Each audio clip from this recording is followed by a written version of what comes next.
Hello guys, Assalamu alaikum. Welcome back again.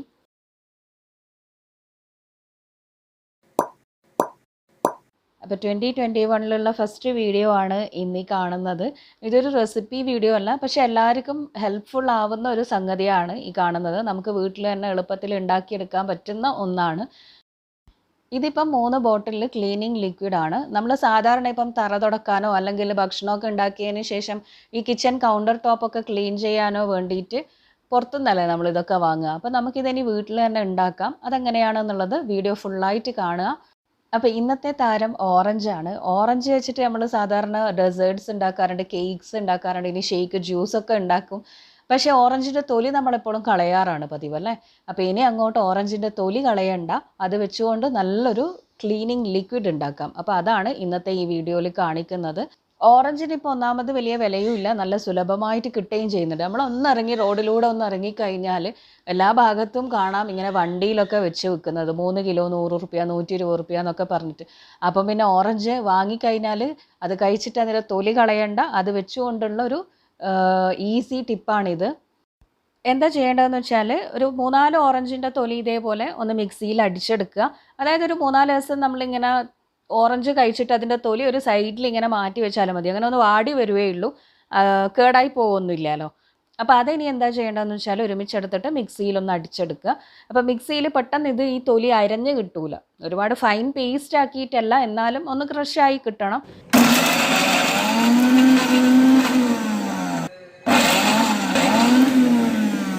അപ്പോൾ അങ്ങനെ അരഞ്ഞു കിട്ടാൻ വേണ്ടിയിട്ട് ഇതിലേക്ക് കുറച്ച് വെള്ളവും വിനീഗറും മിക്സ് ആക്കിയിട്ട് ഒഴിച്ചു കൊടുക്കണം. അതായത് ഒരു അരക്കപ്പ് വെള്ളം എടുക്കുന്നുണ്ടെങ്കിൽ അരക്കപ്പ് വിനീഗർ എന്നുള്ള കണക്കിനെടുത്തിട്ട് ഒഴിച്ചു കൊടുത്തിട്ട് കുറച്ച് കുറച്ചായിട്ട് അരച്ചെടുക്കുക. പിന്നെ ഈ തൊലി ഒരുപാട് ഫൈൻ പേസ്റ്റായിട്ടൊന്നും അരയണ്ട, ജസ്റ്റ് ഒന്ന് ക്രഷായി കിട്ടിയാൽ മതി. അങ്ങനെ ഇപ്പോൾ ഇത് അരച്ചെടുത്തിട്ടുണ്ട്. ഇനി ഇതൊരു ബൗളിലേക്ക് മാറ്റാം. ഇതേപോലെ തന്നെ എത്ര തൊലിയുണ്ടോ നമ്മളെ കയ്യിൽ അതൊക്കെ മിക്സിയിലൊന്ന് അടിച്ചെടുത്താൽ മതി. അടിച്ചെടുക്കുമ്പോൾ ഒന്ന് വിനീഗറോ അല്ലെങ്കിൽ സാദാ വെള്ളമോ, വിനീഗർ ആയിരിക്കും കൂടുതലും നല്ലത്. ആ ഒരു എന്താ പറയുക, അതിൻ്റെ ഒരു റിയാക്ഷൻ കിട്ടണമെങ്കിൽ വിനീഗർ ഇട്ട് അരക്കുന്നതായിരിക്കും നല്ലത്. ഇനിയിപ്പം ഞാനിത് ബാക്കിയുള്ളതും കൂടെ അങ്ങനെ അടിച്ചെടുക്കുന്നുണ്ട്. അപ്പം ഞാനിപ്പോൾ ആദ്യം അടിച്ചെടുത്തതിലേക്ക് ഒരു 2-3 ടീസ്പൂണൊക്കെ ബേക്കിംഗ് സോഡ ചേർത്ത് കൊടുക്കുന്നുണ്ട്, സോഡാക്കാരം ചേർത്ത് കൊടുക്കുന്നുണ്ട്. അതല്ലെങ്കിൽ ബേക്കിംഗ് പൗഡർ നമ്മൾ കേക്കിലൊക്കെ യൂസ് ചെയ്യുന്നില്ലേ, അത് ചേർത്ത് കൊടുത്താലും മതി. അപ്പോൾ എന്നിട്ട് ബാക്കിയുള്ളത് അങ്ങ് ഒഴിച്ചു കൊടുക്കാം. അപ്പോൾ ഇത് സോഡാക്കാരം ചേർത്തത് കൊണ്ടാണ് ഇങ്ങനെ പതഞ്ഞ് വരുന്നത്, കണ്ടോ, നൊരയായിട്ട് വരുന്ന കാണുന്നില്ലേ. അപ്പോൾ അത് കുറച്ച് ചേർത്ത് കൊടുക്കാം. ഞാനൊരു ചെറിയ പാക്കറ്റിലുള്ളത് വാങ്ങിയത്, അത് മുഴുവൻ ഞാനിപ്പം ഇതിൽ കുറച്ച് കുറച്ചായിട്ട് ഓരോ നേരമായിട്ട് ചേർത്ത് കൊടുക്കുന്നുണ്ട്. ഇനിയിപ്പം ബാക്കിയുള്ളതും കൂടെ ചേർത്തിട്ട് ഇത് നന്നായി ഒന്നങ്ങ് മിക്സ് ആക്കിയെടുക്കാം. നന്നായി സ്പൂൺ കൊണ്ട് തന്നെ കുഴച്ച് അങ്ങോട്ടും ഇങ്ങോട്ടും ഒക്കെ എല്ലാ ഭാഗത്തും എത്തുന്ന വിധത്തിൽ അങ്ങ് കുഴച്ച് കൊടുക്കാം. ഇതിൽ നിന്ന് കണ്ട നന്നായിട്ട് നൊര വരുന്നത്, പതിഞ്ഞ് പൊങ്ങുന്നത്. ഇനിയിപ്പോൾ ഇതെന്താ ചെയ്യേണ്ടതെന്ന് വെച്ചാൽ ഒന്ന് അടച്ച് വെക്കണം. അടച്ചിട്ടൊരു ഓവർനൈറ്റൊക്കെ അടച്ച്, അതായത് രാത്രി മുഴുവൻ അടച്ച് പിറ്റേന്ന് രാവിലെ നമുക്കിത് അരിച്ചെടുക്കാം. അതല്ല കുറഞ്ഞതൊരു എന്തായാലും കുറച്ച് സമയം അടച്ച് വെക്കണം, ഒരു 5-10 മണിക്കൂർ എന്തായാലും അടച്ച് വെക്കണം. ഞാനിപ്പോൾ ഇത് രാവിലെയാണ് ഇങ്ങനെ ഉണ്ടാക്കി വെച്ചത്. ഇനിയിപ്പോൾ ഇത് അടച്ചിട്ട് വൈകുന്നേരം വരെയെങ്കിലും ഞാനിത് കുറഞ്ഞതിങ്ങനെ വെക്കുന്നുണ്ട്. അങ്ങനെ ഇപ്പം വൈകുന്നേരമൊക്കെ ആയി, കുറച്ചധികം സമയം തന്നെ വെച്ചു ഞാൻ. ഇനിയിപ്പോൾ ഇത് നന്നായി കൈകൊണ്ട് തന്നെ ഞെരടിയെടുക്കാം. ആ ഒരു തൊലിയും വിനീഗറിൻ്റെ മിക്സും ഒക്കെ കൂടെ നന്നായി ഒന്നങ്ങ് പിടിച്ച് കിട്ടണം. എന്നിട്ട് ഇത് നന്നായിട്ടൊന്ന് അരിച്ചെടുക്കാം. അപ്പോൾ കൈകൊണ്ട് തന്നെ നന്നായിട്ട് ഞെരടി കൊടുത്തുകൊണ്ട് തന്നെ ഇത് അരിച്ചെടുക്കാം. അങ്ങനെ ഞാനിപ്പോൾ ഇത് അരിച്ചെടുത്തിന് ഇത് വെറും ലിക്വിഡ് മാത്രം, അതിൻ്റെ ചണ്ടി വേറെ കളയണ്ട. നമുക്ക് ഈ പാത്രമൊക്കെ കഴുകുമ്പം സോപ്പിൻ്റെ ആ ബോക്സിൽ വെച്ച് കഴിഞ്ഞാൽ എന്താ പറയുക, അതിൻ്റെ കൂടെ ഇട്ട് കഴുകി കഴിഞ്ഞാൽ നന്നായിട്ട് ക്ലീൻ ആവും, നല്ല ഷൈനിങ് ഉണ്ടാവും. അങ്ങനെ ഇപ്പം അരിച്ചെടുത്ത ആ ജ്യൂസ് ഞാൻ ബോട്ടിലേക്ക് ഒഴിച്ചു കൊടുത്തിട്ടുണ്ട്. പിന്നെന്താ പറയുക, ഇതിലേക്ക് ബാക്കിയുള്ള ആ ഒരു ബോട്ടിൽ കംപ്ലീറ്റ് ആകുന്നത് വരെ കുറച്ച് വിനീഗറും കൂടെ ചേർത്തിട്ടുണ്ട്.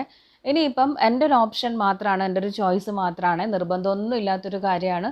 കുറച്ച് സർഫിൻ്റെ പൊടി ഞാൻ ഇതിലേക്ക് ഇട്ട് കൊടുത്തിട്ടുണ്ട്, ഒരു നിർബന്ധവും ഇല്ല കേട്ടോ. പിന്നെ അതുപോലെ ബാക്കി വന്ന സോഡാക്കാരം കൂടെ ഇതിലിട്ട് മിക്സ് ആക്കിയിട്ടുണ്ട്.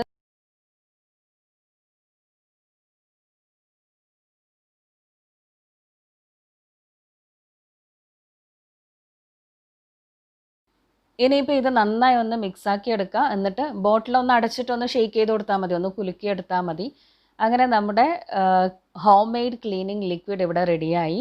ഇനിയിപ്പോൾ ഇത് നമുക്ക് തറ തുടക്കാനും അതുപോലെ ബാത്റൂം ടൈൽസൊക്കെ ക്ലീൻ ചെയ്യാനൊക്കെ എടുക്കാം. ഈ ഒരു വലിയ ബോട്ടിലിൽ മാത്രമേ ഞാൻ കുറച്ച് സർഫ് ഇട്ടിട്ടുള്ളൂ, ബാക്കിയുള്ളതിലൊന്നും സർഫ് ഇട്ടിട്ടില്ല. ആ ഒരു ലിക്വിഡ് മാത്രമാണ് കേട്ടോ. അടിപൊളി മണമാണ്, അടിപൊളി സാധനമാണിത്. ഞാൻ ഇതിന് മുമ്പ് ചെറുനാരങ്ങ വെച്ചിട്ട് ഇങ്ങനെ ഒന്ന് ഉണ്ടാക്കിയത് വീഡിയോ കാണിച്ചിന്, കുറേ ആൾക്കാർ അതൊക്കെ ട്രൈ ചെയ്തിട്ടുണ്ട് എന്ന് പറഞ്ഞു. അപ്പം ആ ഒരു രീതിയിൽ തന്നെയാണ് ഇതും. നല്ല സാധനം തന്നെയാണ്. നമ്മൾ തറയൊക്കെ തുടക്കുമ്പം ജസ്റ്റ് കുറച്ചൊന്നിങ്ങനെ സ്പ്രേ ചെയ്തിട്ട് ഒന്ന് തുടച്ച് കഴിഞ്ഞാൽ തന്നെ നല്ലൊരു ഫ്രഷ്നെസ് ഫീലാണ്, നല്ലൊരു മണവുമാണ്. പിന്നെ നന്നായിട്ട് തിളങ്ങുകയും ചെയ്യും, നല്ല ഷൈനിങ്ങും ഉണ്ടാവും. പ്രത്യേകിച്ചും ഇത് കിച്ചണിൽ നമ്മൾ ഒന്ന് ക്ലീൻ ചെയ്തെടുക്കുക എന്ന് വെച്ചാൽ അടിപൊളിയാണ്. കൗണ്ടർ ടോപ്പൊക്കെ നമ്മൾ വർക്കൊക്കെ കഴിഞ്ഞാൽ എന്തായാലും നെയ്മൊക്കെ ഉണ്ടാവുമല്ലോ, ഒരു ഓയിലി ആയിട്ടുള്ളൊരു ഇതുണ്ടാവുമല്ലോ. അപ്പോൾ അത് പോകാനും അതിൻ്റെ മണം പോകാനും ഒക്കെ ഈ ലിക്വിഡ് അടിപൊളിയാണ്. അപ്പോൾ ഇനി ആരും ഓറഞ്ചിൻ്റെ തൊലി കളയണ്ട, ഇതേപോലെ വീട്ടിലുണ്ടാക്കി നോക്ക്, എന്നിട്ട് എന്നോട് അഭിപ്രായം പറയണം. അപ്പം അടിപൊളി സാധനമാണ് എന്നുള്ളത് നിങ്ങൾക്ക് മനസ്സിലാവും. അപ്പോൾ വീഡിയോ എല്ലാവർക്കും ഇഷ്ടമായി എന്ന് വിചാരിക്കുന്നു. ഇനി പുതിയൊരു വീഡിയോ ആയിട്ട് കാണുന്നത് വരെ take care and bye, Tata.